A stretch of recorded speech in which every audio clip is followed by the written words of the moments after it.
So who's excited to learn about Facebook and how to growth hack the algorithm? Raise your hands high, make some noise. It's an honor to not only be back in my home state of Florida, but also be the closing presenter here at Digital Summit. So I'm going to chat with all of you for the next 30 minutes or so about Facebook, about social media, and really how you can get the most out of your social media reach today. Now, I've been working in this space for the last 10 years, professionally speaking, and I'll say that the internet can be a weird place nowadays. Now, check me out for a moment. I've got a slide up there that I just put in my presentation today. A couple of days ago, I'm in LA, I'm having brunch, and I start seeing men wearing fanny packs. And there's nothing wrong with fanny packs whatsoever. I used to rock one when I'd go to Universal Studios and Disney about 20 years ago. But I put this post up on Facebook just asking, are fanny packs back in style? And as you can see by the results here on the screen, in a couple days, I got over 50 comments, almost 100 engagements. And I put this here for a reason because it seems like every single time that I want people to actually see my content, they don't. And what I'm talking about is the sales content, the videos that provide value. But then when I put something silly like this on the screen, I get the engagement that I'm looking for. Is this something that anyone out there can relate to? Whether fanny packs or not, but you put the post that people really want to see, no one pays attention, then you put something a little bit on the silly, more curious side, and you get engagement? Well, this is the hypothesis that I've come up with over the last 10 years. Your brand is stranded in a digital ocean. And what I mean by this statement is that in today's day and age, 2018, almost 2020, there's a lot of brands out there. Just by show of hands, I have curiosity. Who in this room represents a brand? A lot of you. Who represents an agency?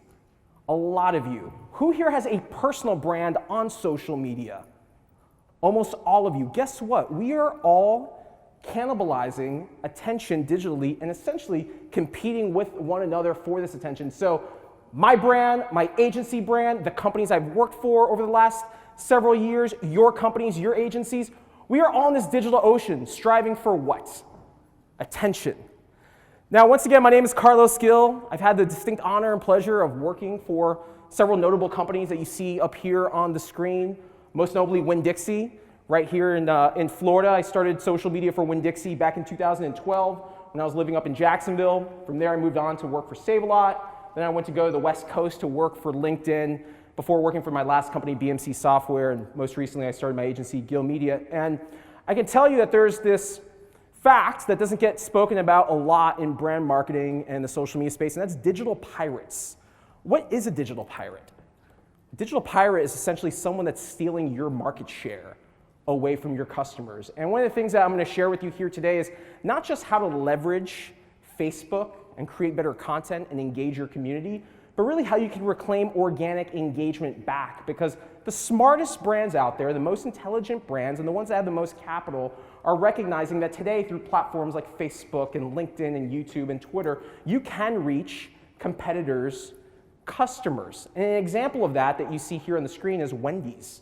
Now I want to say in full disclosure, Wendy's, from my perspective, has one of the best social media presences around out of any brand.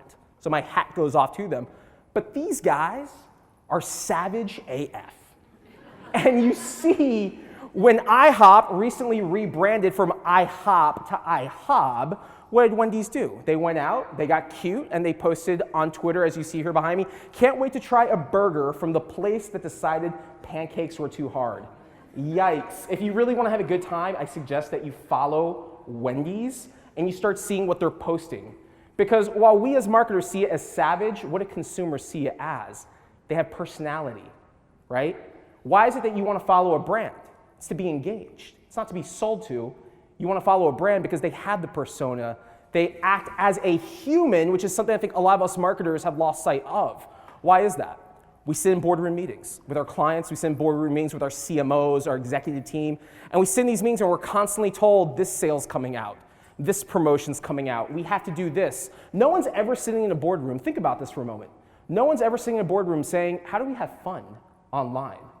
Have any of you actually sat in a boardroom and had your CMO said, how do we have fun online, as opposed to how do we sell more shit? Think about that for a second. Now, this is your audience on Facebook, right here. Less than 1% of your customers, fans, likes, whatever you want to refer to them as, less than 1% of your audience on Facebook are seeing your content, organically speaking. This is the reality. And I'm going to do a very, very quick poll with you guys here in just a moment. But this is the breakdown right now of the social media landscape. You have over 2 billion users on Facebook. Then you have YouTube, which is also competing for video views with Facebook. I think one of the things that's often lost in this whole conversation of where should I market, where should I be, where should I have a presence is 2 things. 1, who's the audience? B, what's the content that the audience is consuming? And you look at Facebook and where they've really changed and where the algorithm is headed, it's headed towards video. If you've been on Facebook, just by show of hands, who here has a Facebook account?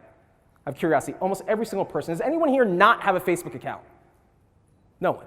I have 300 people. Everyone's on Facebook. So you've been on Facebook, you notice this shift from static images, post images, over to video, correct? Why is that? Facebook is training every single person on using their iPhone or their smart device as the new TV. That is the new TV. So they're competing with YouTube for market share for video views. Then you have Instagram, which is owned by Facebook.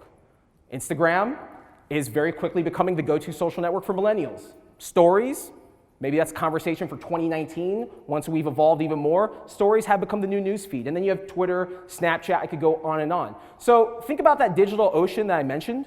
The reason why there's this digital ocean is because there's all these social networks. We as people don't know where we should be because our friends, our connections, our homies go across this digital ocean into various platforms. And then as marketers, agencies, brands, personal brands, creators, then we're stuck because we're thinking we have to be everywhere at once because we have to make the most noise, making it a noisy digital ocean. The second thing is that marketers today say, you know what, Facebook sucks. I'm getting off of Facebook. And I say 2 things. 1, don't hate the player, hate the game. 2, don't be salty or don't be mad that you suck at marketing. Because Facebook, trust me, friends, is not going away. I was having dinner last night. Where's she at here? I was having dinner last night with this young lady, just raised her hand, and she asked me, Carlos, and I'm sorry for throwing this out there, she said, Carlos, do you think that Facebook's going to go away? And I said, absolutely not. Facebook's one of the most powerful companies in the world, probably on the scale of Google, if not bigger. Facebook, more powerful than T-Mobile, Sprint, Charter, Xfinity, all the companies that provide cable TV and phone, more powerful than those companies. I was at Facebook F8 several months ago, and what did I walk away learning? Facebook is opening up data centers all over the world in parts of the world where internet does not exist today. Why? Because they want people to have access to Messenger and WhatsApp and all their communication tools. So you have one option, or actually, I'm sorry, you have 2 options to make leaving this room today. If you don't believe in Facebook because you have to spend money for organic reach, good luck going somewhere else to get it. So you either buy in or you buy out. Now, by show of hands, who today woke up, and please, be honest with me. This is a circle of trust in this room. Who woke up and enthusiastically who woke up, immediately grabbed your iPhone to see what your favorite brand of all time posted? Who? Anyone? Come on. No one. So no one in this room woke up today and said, you know what, let me see what Nike is doing. Let me see what Kate Spade, the brand, is doing on Facebook. No one. That right there is your answer. We as marketers don't eat our own dog food. We expect for our consumers, our followers, our likes to consume our content. But we as marketers aren't even acting with the same level of enthusiasm that we expect our customers to follow. And the reality is this: nobody cares about your sale. Nobody. Does anyone in this room enthusiastically like seeing brands advertised to you online? I know I don't. I consistently wear Cole Haan shoes, I like Nike, I drive an Audi. I'm not following these brands on social media. And that doesn't make me uneducated as a marketer. The fact is I'm a consumer, and they're not posting content that inspires me to move the needle and go see what they're doing. This is real talk. So if you're sitting out there wondering, well, why does our engagement suck? It's one of 2 things. 1, it's your content, and we're going to address that here in a moment, how you can create better content. 2, you're not engaging your audience, which we're also going to address.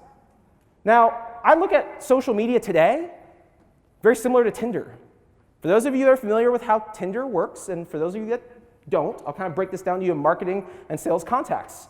On Tinder, what are you trying to do? You swipe, you see someone that's attractive, you connect with them, they connect with you, you go on a date, things happen, life's good.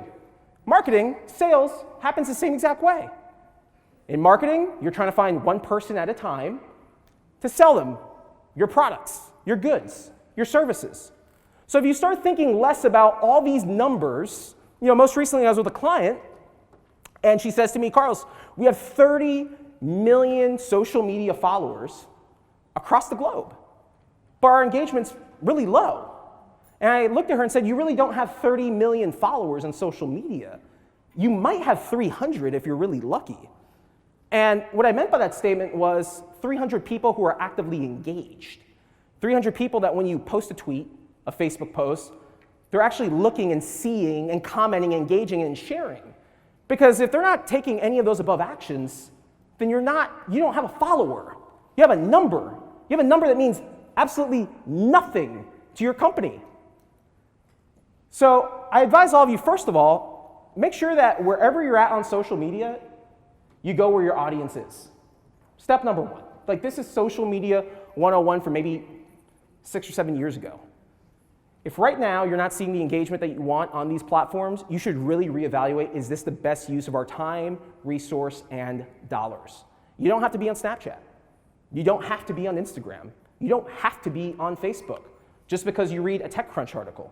Just because you see someone like myself stand on a stage and brag about how great Snapchat is for engagement. You don't have to do those things if your audience is not there. Now, how does this algorithm on Facebook really work? And just so you guys know, a lot of what you're going to see here across the board, there's a lot of similarities. The first is content from friends, family, and groups are what's prioritized. You're going to hear me say this more than once in this presentation. Facebook is a business.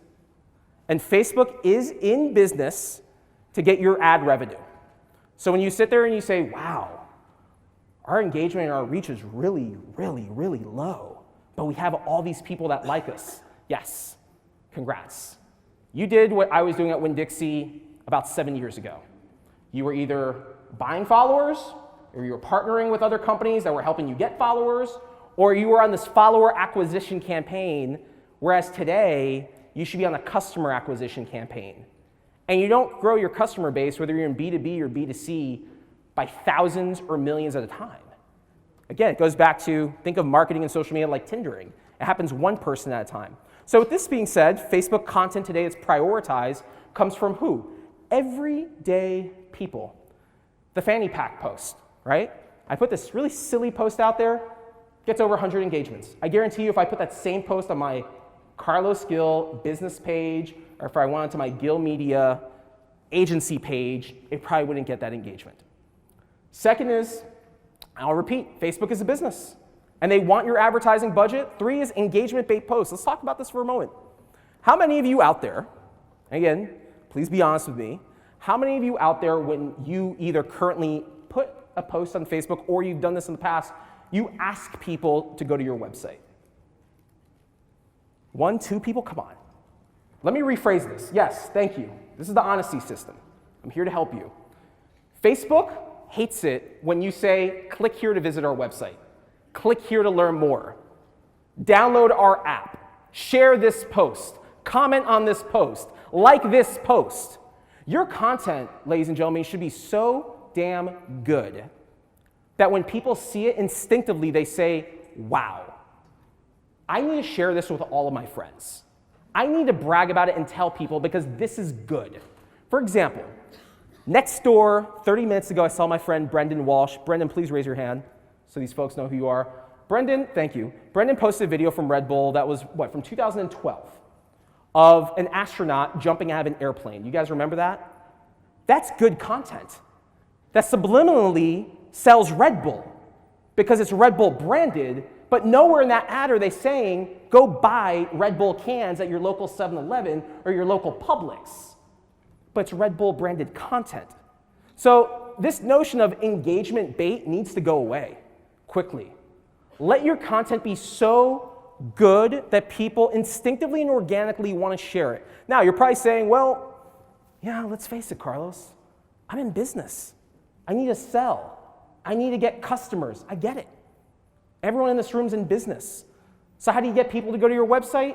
Easily. 2 things that you do. 1, you put your post, you don't ask for engagement, you go in the comments, and you put a link in the comments. If you want to learn more about our sale, if you want to learn more about our promotion, you put it in the comments. 2, you actually do community management. So when someone comments on your post, if they happen to see it, because I'm assuming you're not putting any money behind it, they're going to comment, they're going to say, this is great. And then you respond back and say, fantastic, thank you so much. If you want to learn more, visit our website. 4th, Facebook will prioritize content that keeps users on Facebook. So once again, along with bullet point number 3, most brands, most of them that I see, and I've been guilty of doing the same thing, want to drive people off of Facebook and go to their website. They want to drive people off of Facebook and go to their lead page. They want to drive people off of Facebook and go to their YouTube account. They always think Facebook is a distribution medium to drive traffic somewhere else. Facebook, once again, is a business. So if I go to any one of you and I say, hey, I'm a nice guy, I'd like to be able to open up my office inside of your office, most of you are going to look at me and say, great. Office space is going to cost you $500 or $1,000. You're not going to just give someone free office space or run their company out of your office. That's where we've gotten to today. Now, the types of content that Facebook prefers, first of all, is native video. So once again, Facebook is making a big video push to compete head-on with YouTube. But not just to compete with YouTube. You've got Facebook Watch, where Facebook now is acquiring creators to build content on their platform. There's a little icon, which is the Facebook Watch icon, where you can see video content. Facebook also acquired Oculus, so everything from virtual reality content. You're going to start seeing a lot more of that out there, consumed by the masses. So they're making very much a play from being about social networking to true social media consumption, which is taking everyday people and driving them through this one gateway, which right now is the phone, eventually it'll be headsets, and making it true media consumption, replacing the TV. Now, for a brand marketer, you're probably sitting there thinking, so what? I'm going to continue to do what I do, and we'll just maybe revise a couple things, boost a couple posts, get more engagement. The boss, the client will be happy. But if you really want to go ahead and get the most juice out of the squeeze, and I'll get to your question. If you really want to get the most juice out of the squeeze, I would highly recommend that you start taking your ideas of, we're going to put this static content, and you start thinking, how do we transform this over into video? And a video, friends, doesn't need to be a minute. It doesn't need to be professionally filmed. A video can be as short as 5 seconds. A video can be a GIF. It doesn't need to be long by any means. Now, if you are going to go on the longer side, if you're going to work with a company like JL Video, it's in the back of the room, and other agencies out there, then I'd highly recommend that you start thinking of your videos being pre-roll style. Somewhere between 15 to 30 seconds is the sweet spot. And I say this because the average view on Facebook, at least based on data, is about 16 to 23 seconds. In reality, just from data that I've viewed from clients, it's more like 2 to 3 seconds. Again, we were talking about this at dinner last night. Think about your own behavior when you're on social media. Think of how fast you're swiping on your iPhone, looking at content. Unless a video jumps out at you, or unless that video has a lot of engagement right underneath it, chances are you're going to keep swiping through. Now, the next is live video content. Facebook does put emphasis and priority on live video because, once again, Facebook is trying to become an all-encompassing media hub for all things content, including video. So I often say to companies out there, think of what you offer today. What's your service level offering? What product do you have? Now, there's 3 things that every brand out there should be trying to hit on. Content that's educational, content that's educational, informative, or inspiring. Most brands really miss the mark on informative and inspiring, but when it comes to education, every brand out there can teach. At a lot of these conferences that I do for Digital Summit, there's always consistently companies are highly regulated, financial services and healthcare. And they often come to me and say, well, how can we have a presence if we're so highly regulated? And I say it's very simple, educate your consumer.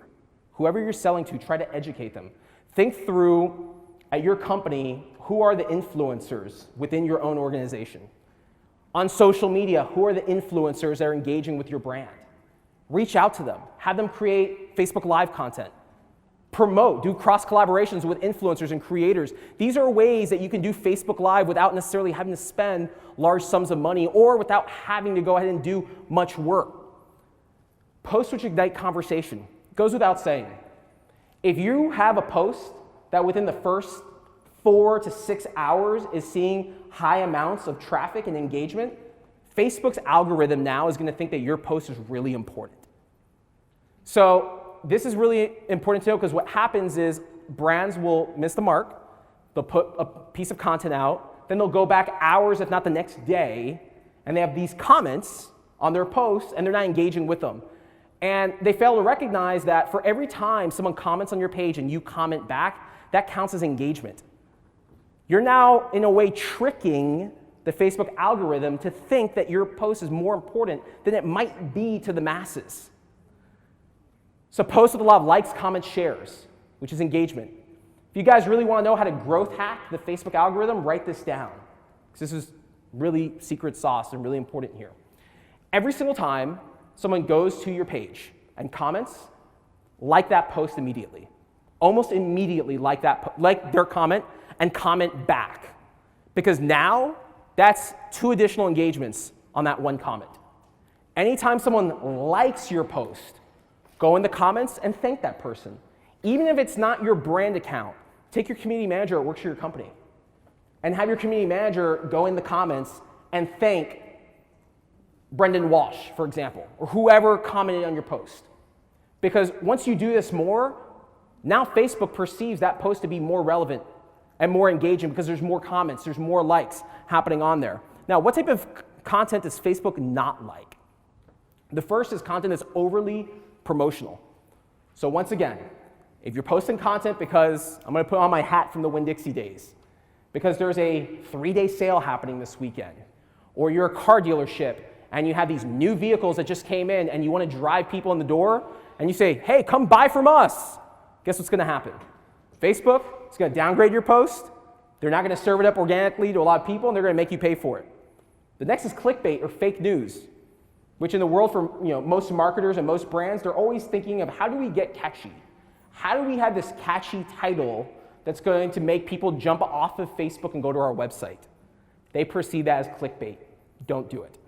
The next is linking out to your website or third-party video. And I'm going to talk about this once again at length because typically after I get off the stage, this is probably the one point of the whole talk that people kind of get hung up on. And they say to themselves, well, how am I supposed to promote my latest blog post? How am I supposed to promote that I'm hiring? How am I supposed to promote that we have a sale? How am I supposed to get people to watch a video on YouTube? And I tell them, your post should be the precursor of the action that you want people to take. So if it's to read a blog post, guess what you do? You take out your phone, you record a short video, and you talk about what that blog post entails. And then you drop the link to that blog post in the comments, and you say in the video, if you want to learn more, go in the comments for the link. Or you take a piece of creative, and on the creative, you overlay the action that you want them to take. But make sure that creative looks really good, because you can't really do this every single post. It'll just look cheesy. So if you guys are with me still, I'm going to repeat this. Try less of linking out to your website or anything off of Facebook, and try to keep people on Facebook as much as you possibly can. The next is long-form text-based posts. Facebook is not Medium. Facebook is not a WordPress site. Facebook is not your company blog. It's a social network. The key word in social media that's often lost upon most of us is the word social. So remember that fanny pack post that I put? The reason why I gained engagement was because I made it a social conversation. I asked my audience what they thought. I brought them in. I asked them, are fanny packs in style? A, there's people who thought it was funny, so it hooked them to take interest. B, it actually created conversation. Once again, bringing the social back into social media. And excessively tagging others. This is something that's a big no-no. It's viewed as spam. So I get that we all want people to see our content, and what we'll instinctively do is we'll go in the comments, we'll tag dozens of people, or we'll just tag them in the post that whenever we post this video, we're with a dozen people. Facebook hates that. All it takes is one of those people to complain and report your post as spam because they were erroneously tagged and your post just got taken off of Facebook. So don't do it. Now, as we talk more about tips to growth hack the algorithm, I'll repeat this again, respond to all comments. I can't stress this enough. You're gonna hear me say this again. The greatest competitive advantage that social media gives all of us in this room is the ability to listen, the ability to converse with others out there. If you're not taking advantage of the fact that people are going to your business page and they're having dialogue with you and you ignore them, what you've just done is it's really the digital equivalent of someone showing up at a restaurant and no host taking care of them or greeting them. That's a really bad experience, isn't it? When you go somewhere and you're not greeted, or when you go to an establishment or a business and no one seems to care about you or your business. It's a really bad feeling. Same principles apply on social media. Second is go back and comment on old posts. I call old posts the golden oldies of social media content. And this is how easy it is. Most of us in this room, I would probably roll the dice and bet, use some form of social listening software tool. Whether it's Sprout Social, Spreadfast, Sprinkler, Hootsuite, most of us use some form of tool out there that we can easily identify with a couple of clicks our most engaging posts over the last year or over the last 2 years. But how often, honestly, think about this within yourselves. How often or when was the last time that you truly went back to see what did we post a year ago on social media? What did we post 6 months ago? What was our top performing post during that time? Most of us don't. Why? Because we're in the now. Our clients, our supervisors, our bosses, us ourselves, we're so focused on the now and getting content out and getting that sale right now that we're not thinking there was content that we posted a year ago that could still be relevant to our new followers. So if you really want to go ahead and get a very quick and cheap organic boost, take a look and see what you posted over the last year, over the last 12 months. Which one of those posts got high engagement and are still relevant today? And it's very simple. Click a like button, like the comments, comment in the thread, and guess what's going to happen? That post now is going to go back to the top of the news feed because Facebook is going to perceive it as being a new post. The next is for every native video upload on your brand page, boost that content. Put at least $10 of ad budget behind your videos on Facebook. Now the key is not to just throw money at the wall and see what sticks, but the key is truly to do targeted ad buying. So I often say this, I work with a lot with real estate agents, I often say to agents, most people can afford a $10 a day budget if you're posting every single day on Facebook. That's a $300 investment a month, okay? I would rather spend $300 to reach 3,000 qualified leads or buyers for my company than just push out content that's going to be seen by people that at one point like my page but aren't necessarily following day to day, or throw money out there on Facebook posts just to see what sticks. Now, with Facebook ads, you can distribute your ad content, not just on Facebook, but the partner sites as well. So Facebook partners with a lot of the newspapers, they partner with business and trade publications, so if you're in B2B, it's really important to point out that just because you advertise on Facebook, you're not just advertising on Facebook.com. You also have the ability to advertise on on Instagram, you have the ability to advertise on partner sites of Facebook as well. And a lot of folks also don't recognize the fact that Facebook, through tracking pixels, has partnerships with a lot of these different sites. Now, building custom audiences is where it's at. I was speaking with someone yesterday around CRM, that they managed the CRM for their company. I want to say it was Disney or it was Wyndham, one of the two. Disney, thank you. And I was letting this person know that if you right now have access to email data through your CRM, you can export that data, import it right into Facebook, and now you can run targeted ads. So if you're getting lower reach on your website, if you're getting lower email open rates, think about taking that data, import it into Facebook, and just start putting some ad money against it. That is a custom audience. Next is posting short text-based updates. So you saw my post at the very beginning of the presentation. You guys notice how the text is bigger. It's not small, the font's actually big. If you keep your post copy within about 140 characters, now what you're gonna do is you're gonna be able to get a little bit more real estate in the timeline. So as people are scrolling through, they're gonna see your text is bigger. Now, how to go outside the Facebook box? Going outside the Facebook box is tricky because a lot of companies have guidelines in place in terms of how they want to use Facebook. My first recommendation to you is I talked about Facebook, but make sure that you do a weekly Facebook Live show. So again, think about what does your company do? What do you sell? What's your service offering? Who are you as an organization? Schedule a Facebook Live. And by scheduling a Facebook Live, you can do this up to 7 days before you go live. Now it creates a notification on your page. People can opt in, subscribe to that Facebook Live, and get notified when you go live. So you'll get that nice little burst or nice little rush of viewers that'll go and see your Facebook Live. The next is create a group for your followers. Remember at the beginning I said Facebook prioritizes content from friends, family, and groups. There's a group that I run called Social Media Masterminds. I highly recommend that you join it. We have over 10,000 industry professionals in this group. And I've seen over the last 3 years how this group has grown. The content that I see right now when I go on Facebook is not from friends of mine. It's from the Social Media Masterminds group. DocuSign is a client that we work with, and DocuSign has a real estate agents group, which literally is called DocuSign Real Estate Agents.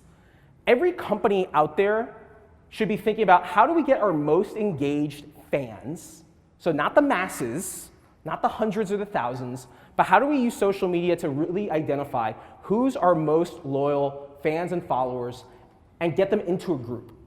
The reason why you want to get them into a group is because once you have them in the group, now you have direct access more one-on-one, and Facebook is going to show the content from that group ahead of the content that you post from your page. So think about if you're in insurance, if you're in B2B, if you're in B2C, get your most engaged fans in that group, and when you have new content to share, put it in the group. Ask that audience in the group to share that content out. The next is invite your super fans, not just to a group, but also to a messenger group as well. I've seen this executed really well when I've traveled overseas where WhatsApp is used a lot, primarily more so than Facebook or Messenger. And with Messenger, you can take a group of, again, what I like to refer to as super fans. Think about 15 to 20 super fans, put them in that Messenger group. And now this is your direct gateway, brand to consumer, brand to client, to hear what is it they want. I'm a big proponent of using social media, especially with groups, as a focus group to ask your community what is it that they want to see? What is it they want to hear? A couple other tactics in terms of going outside the Facebook box is add captions to your videos. There's a website that I use called rev.com. You can purchase captions for $1 per minute. If you're creating videos that are less than a minute long, that's a $1 investment. Most people, when they're on social media at work, wherever, at home, and there's TV on, what do? They have the volume off on their phone. So with captions, now you can ensure two things. One, as people are swiping through, they can actually read what your video is about, what it's telling them. Two, the SEO value of that text on the back end.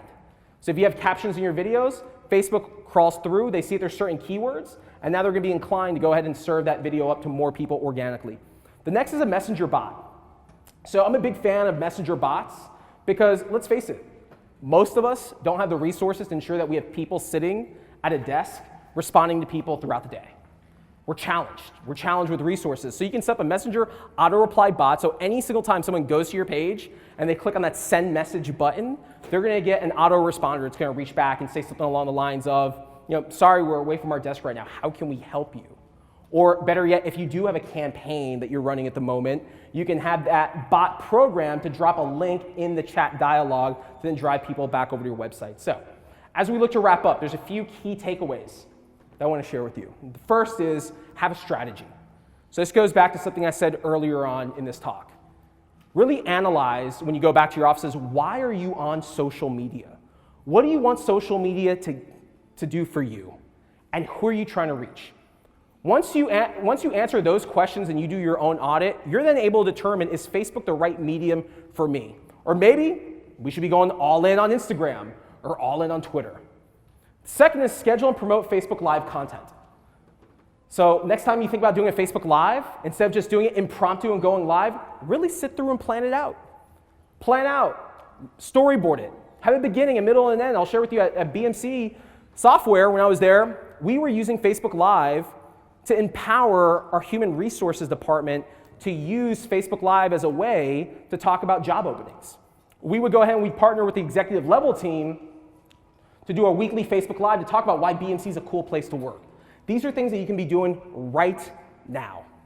Next is creating a private VIP Facebook group. If this is a route that you're going to take, really think through what's the experience that you're going to be giving. Are you going to do a focus group? Are you going to have a group where it's just marketing and sales content? Or are you going to truly take your top brand influencers and VIPs and give them an exclusive experience within that group? Next, friends, is stay away from clickbait. I can't stress this enough. People don't want to be sold to, they want to be engaged. Last is keep users on Facebook versus sending them to your website. Facebook is a business. Facebook wants your advertising budget. And if your objective is to try to drive as many people as you possibly can off of Facebook, I guarantee you, you will not succeed. I want to remind you that you can't build a mansion on rented land. And that's what these social networks are. Don't get me wrong, I'm a huge proponent for social media. But I've also spent the last 10 years analyzing this landscape both as a brand marketer and also as a creator, and today as a speaker. And social media isn't necessarily the end-all be-all for marketing, but it's where your people are. You can't dispute the numbers. 2 billion people on Facebook, almost 2 billion people on YouTube. These are real people that have a pulse. But how can you engage them? How can you ensure that these customers will be interested in buying from you? Well, you can follow the DJ Khaled route. Who here knows who DJ Khaled is? Almost all of you. DJ Khaled is one of the most viewed people on social media today. And let me tell you, friends, it's not because DJ Khaled is the best looking person online, because he's not. It's not because DJ Khaled has the best content online, because he doesn't. But DJ Khaled does the one thing really well that the Kardashians do, that Gary Vaynerchuk does, that Ty Lopez does, Casey Neistat, could go on and on. Kylie Jenner, they all do this one thing really, really well. You guys know what it is? Can you guess? They're real. They're relatable. Celebrities with millions of followers are real and relatable. Because these celebrities are doing the thing where brands are missing the mark. They're not selling inherently. They're creating content. They're taking their audience through a progression of what they're doing in the morning, in the afternoon, at night, who they're meeting with, who they're seeing. They're using the tools and features the same way that you all have access to do. Think about this. The competitive advantage in this game of marketing is that we all have access to the same tools. We all have access to Instagram stories. We all have access to Facebook stories. We all have Facebook Live. We have access to all of that. The only competitive advantage difference that most of these individuals I've named have that you don't is content and money. Most brands have a lot of money. Most brands aren't investing that money in creating the content. So how do you go off and create the content? Well, here's an example of a guy I used to know a long time ago. His name was Winn-Dixie Carlos.